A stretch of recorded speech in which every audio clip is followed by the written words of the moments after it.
What it do, beloved? It's the squad. You already know.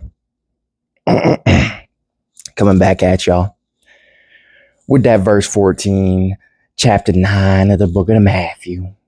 You heard? All right, let's get into it. Then came to him the disciples of John, saying, Why do we and the Pharisees fast oft, but thy disciples fast not? And Jesus said unto them, Can the children of the bride chamber mourn as long as the bridegroom is with them?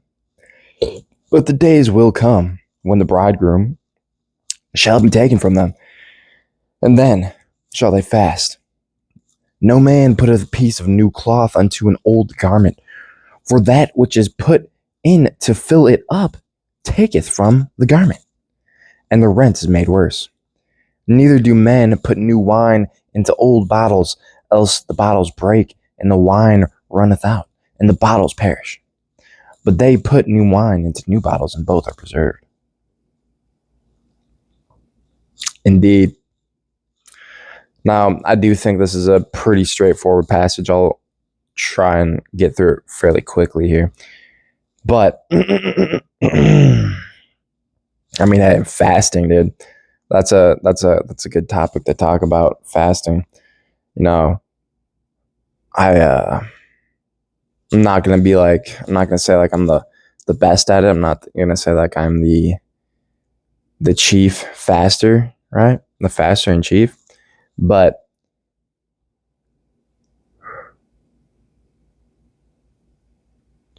the faster chief, but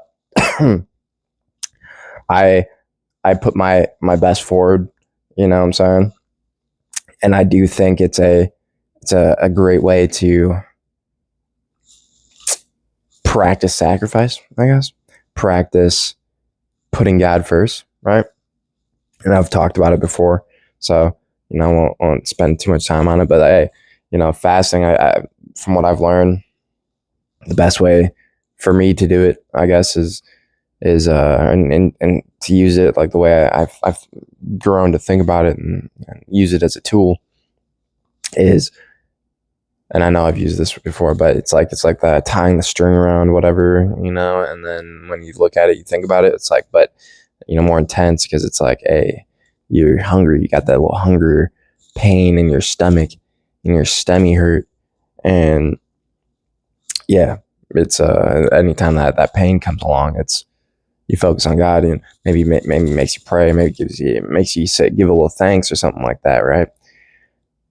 I that's kind of what I use it for, and I take the time to, like, if I'm going to fast for a day, it's like, all right, so instead of eating 3 square meals a day, I'm gonna pray and read my Bible 3 times, 3 square meals of the soul for a day, right?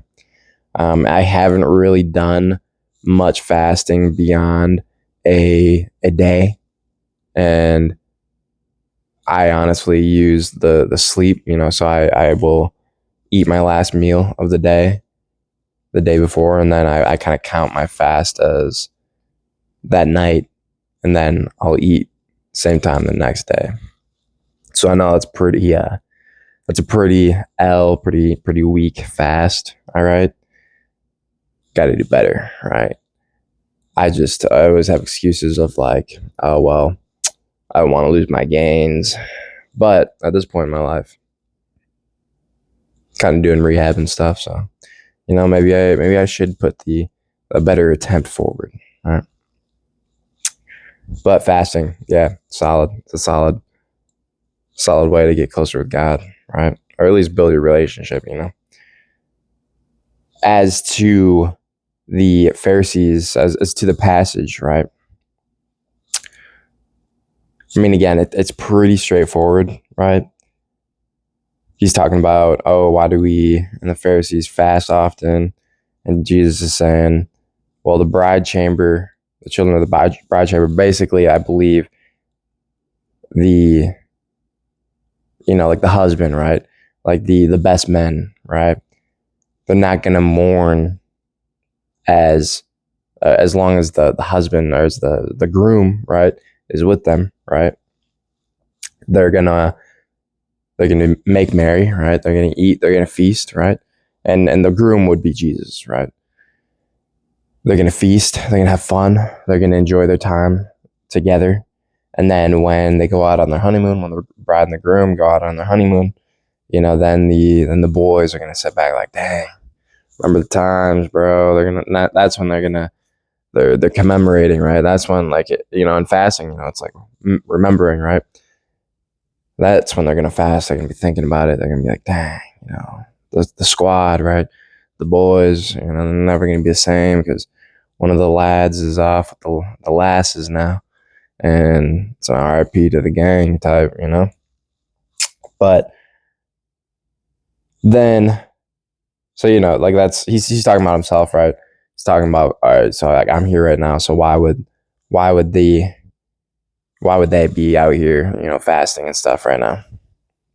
Because why would they waste the small amount of time? I know I've talked about this again as well, but why would they waste the genuinely perfect timing? Like, they couldn't have been born at a better time, right? Why would they waste a little bit of time that so many people probably envy them for, right? Fasting, right? Instead of learning from Christ and spending time with him and living with him and talking with him, right? And enjoying his company, right? Why would they fast and mourn? They don't have anything to remember, right? They're living in the memories that they will remember, right? So yeah, and maybe, sometimes I know, like, a lot of people be going super deep. It's the classic, right?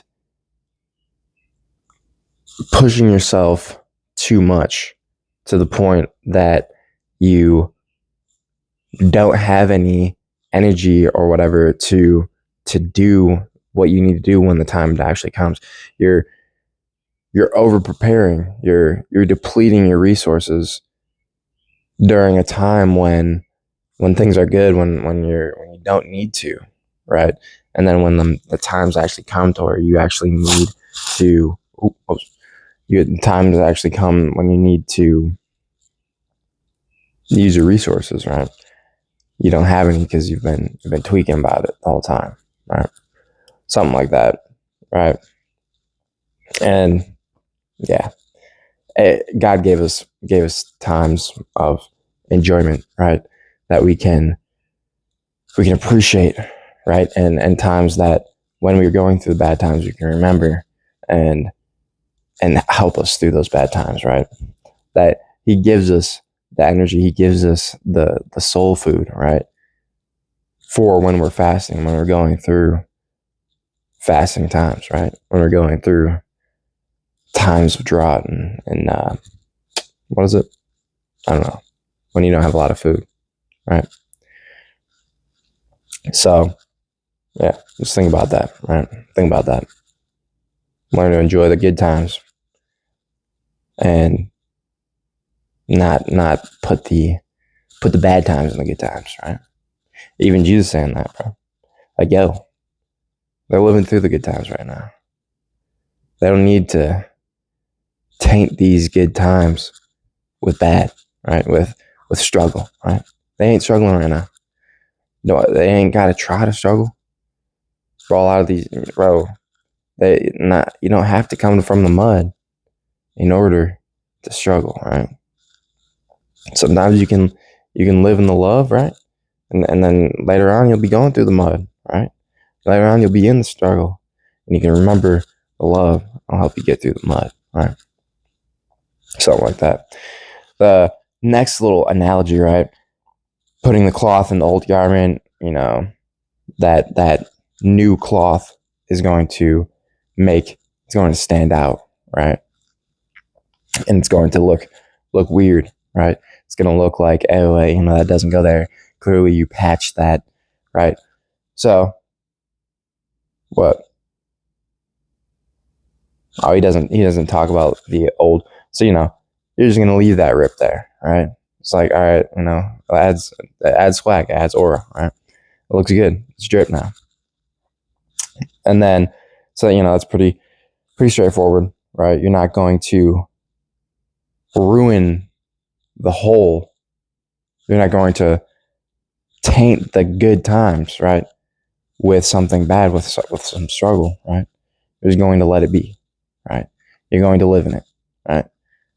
You ain't gonna ruin the whole fit because you want to patch something, right? Because you got to do something. You got to make it some type of way, right? You're just gonna live in it, bro. And when the time comes to get a new garment, you're gonna get a new garment, right? And then verse 17. This is one that has, like, I've struggled to understand sometimes, and reading it. And honestly, like, I'll think about it. I'll think about it right here, but I'm not gonna be entirely sure that if I'm right or not. But the old bottles. I'm gonna read it again here. Neither do men put new wine into old bottles, else the bottles break, and the wine runneth out, and the bottles perish. But they put new wine into new bottles, and both are preserved. Right. So, new wine, old bottles. And maybe I'm just overanalyzing it, right? I'm not entirely sure how to correlate that to fasting, right? Fasting during good times. I guess, like the fasting is the new wine and the old bottles is the good times, right? So you're not going to put, once again, you're not going to put the stuff, right? The not great times, because, old wine is better than new wine, right? So you're not going to put the not great stuff, the bad stuff into the good times. Once again, you don't got to force the struggle, right? The struggle will come. You don't have to be self-conscious about not having the struggle, right? You see other people like, oh, they got flavor, they got sauce, they went through this, they went through that, right? And you're like, dang, bro, I need to go through something, right? I need to go. You go out, you go looking for the struggle. And that's not the move, bro. God didn't put us on this earth to struggle. The struggle is just some seasoning, some flavor. It's a benefit, right? It's something to add to the story, add to the plot, right?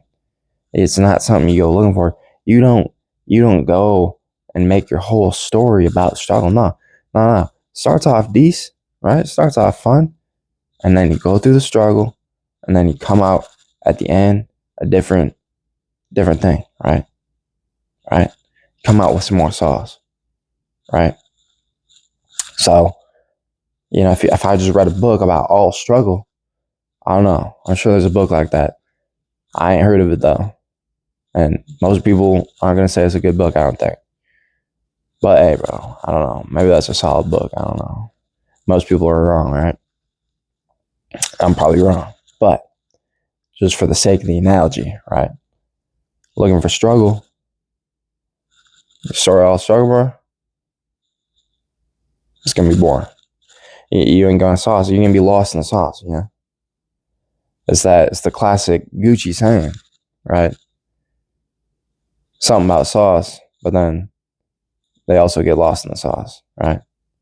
You can have sauce, but then you get too much sauce, you get lost in the sauce, So it's a good balance. You need the noodles with a little bit of sauce, a little bit of flavor, but not drowning in the sauce, because I don't want to have soup. I don't want to have a tomato noodle soup, right?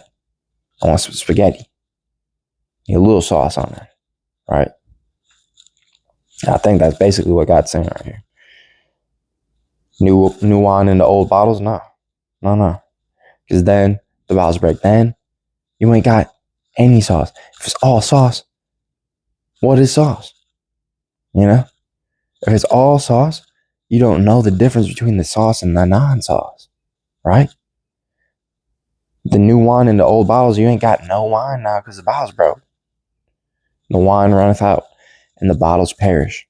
So not even do you not have any sauce, you don't have any noodles, right? You don't got spaghetti anymore. It's a whole different meal. You want a spaghetti now? It's a noodle tomato soup. And do you even got any meatballs in there? It's not spaghetti. It's a whole different thing. You lost the dish. You had so much sauce, you lost the dish. You know? So it's like, hey, just take the sauce that's served, right? You don't got to go out making sauce, right? You don't got to go out making extra huge loads of sauce, right? God will serve you the sauce. Allow God to give you the sauce, you know? Bro, just be some plain old noodles, right? Or whatever. God will sauce you, right? You don't got to go out looking for the sauce. You don't know how to make the sauce, right? God is the supreme head chef, okay? He's the sauce boss. Let the sauce boss sauce you up some sauce, okay? I think that's kind of what's going on here, right? Put the new one in the new bottles, and both are preserved, right? He knows when you need the sauce, right? He knows. He just knows, right? Let your bottles age, right? He'll give you the right wine. If you're a new bottle, he'll give you some new wine. Some of the weak stuff, maybe, or whatever. I don't know. But at the same time, he's not going to, I don't know if I've said this here, but I've heard it said where, oh, God only gives you the battles you can survive, right? No, actually, wrong. God gives you the battles you need. And sometimes what you need is to get knocked flat on your cheeks. Sometimes you do need to drown in the sauce a little bit. Sometimes you do need to lose the dish. So that God, the sauce boss, the head chef, can come on over and you can be like, dang, I'm lost in the sauce. And he can pull you out. He can pull out the noodles out of the sauce, put it on a new dish, and make that spaghetti savable, right? He's going to pull the noodles out of the sauce. Now the noodles just got a lot of sauce on them. Now it's something resembling some spaghetti. Maybe it's just not plated well, right? But guess what? He gonna figure out a way.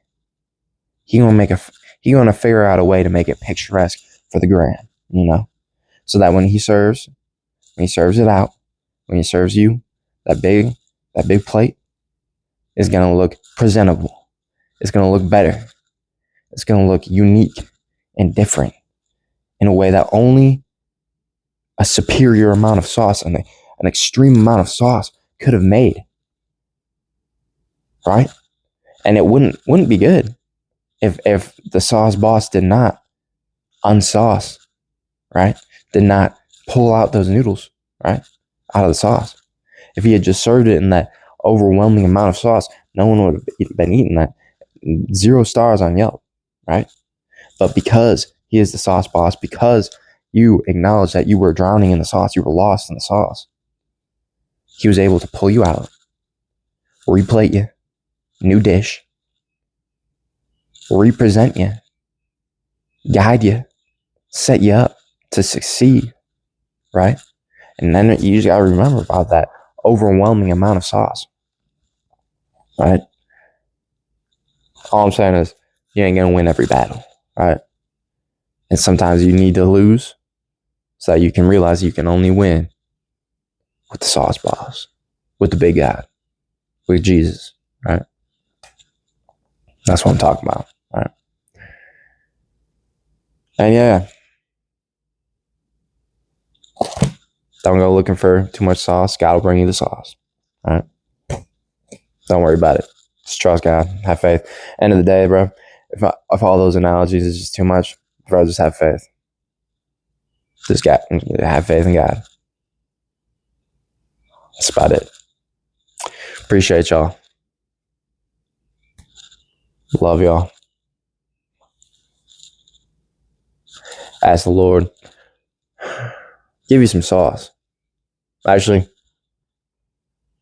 just bless you. All right. Just ask God to bless you.